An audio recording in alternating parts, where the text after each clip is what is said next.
Et premier point, tout d'abord en Tunisie, où il est très difficile d'obtenir des informations. Très peu d'images, seul Internet et les réseaux sociaux, quand ils ne sont pas coupés par les autorités, sont les révélateurs des aspirations de la population.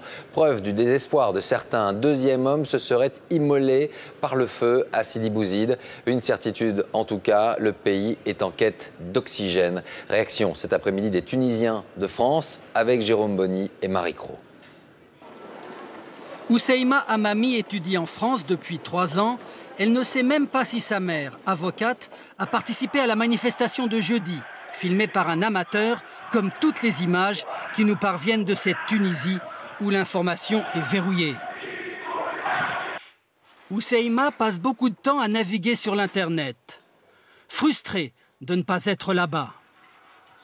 J'aimerais partir à Tunis, j'aimerais être avec eux, dans la rue, manifester. Pourtant, c'est assez dangereux. C'est très, très dangereux. Maintenant, il y a dans certaines villes, aujourd'hui, j'ai vu qu'il y avait les militaires.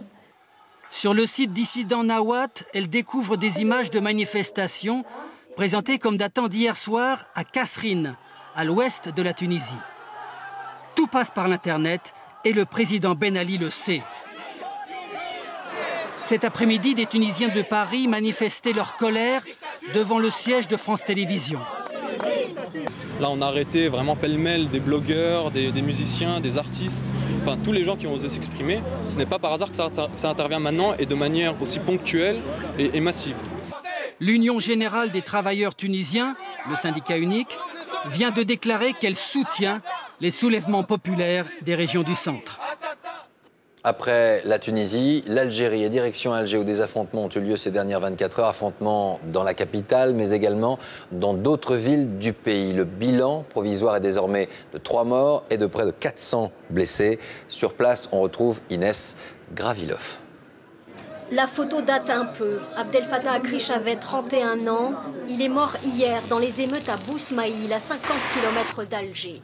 Voisins, amis viennent lui rendre hommage et consoler son père qui crie à l'injustice et à l'impuissance. Selon sa famille, le jeune, qui était agent de sécurité, est mort par balle et n'avait rien à voir avec les manifestants. Mon frère était à la maison, on a entendu des coups de feu, on a paniqué. Il est sorti chercher notre autre petit frère de 22 ans qui était dans la rue. 5 minutes après, il était mort sous les yeux de notre frère. Ils lui ont tiré dessus. Les autorités affirment avoir ramassé le jeune homme blessé et ne reconnaissent qu'un mort par balle, un autre jeune homme de 18 ans, et parlent aussi de 400 blessés, dont 300 policiers. En première ligne de ces émeutes étendues partout, les jeunes les plus déshérités, très violents et déterminés. Banques, pillages, saccages de bâtiments officiels, les dégâts sont énormes. La méthode dérange parfois, mais la colère est partagée. Logement, plus la vie chère, plus c'est tout un ensemble. Il n'y a pas d'emploi. Les émeutiers attendent la nuit pour en découdre, comme la nuit dernière dans le quartier de Bellecour. Les caméras de surveillance deviennent alors moins efficaces pour les identifier. L'écœurement face aux nantis du régime est récurrent. Les dirigeants ont pris l'argent du pétrole et nous on risque notre vie pour partir à l'étranger.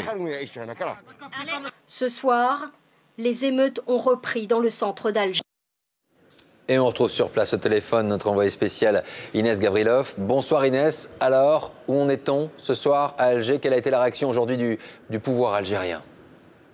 Bonsoir Laurent. On vient d'apprendre un 3e décès ici par balle. Il est reconnu officiellement et les émeutes sont à nouveau en cours ici à Alger, dans le quartier de Bebezouar, où l'hôtel Ibis et les magasins alentours sont saccagés. C'est une révolte, Laurent, qui traduit un malaise social, un mal-vivre profond, mais c'est aussi une révolte qui tourne au cassage et au pillage sans revendication précise de la part de ces jeunes très démunis. Nous étions au cœur de ces émeutes. Il n'y a pas de slogan, pas de leader, juste une immense colère. Le gouvernement vient d'annoncer l'exonération des taxes sur l'huile et le sucre, mais cela ne semble pas calmer les esprits. Il faut rappeler ce chiffre édifiant, Laurent, 75% des Algériens de moins de 30 ans sont au chômage. Inès Gravilov en direct d'Alger. En Allemagne, c'est une crise sanitaire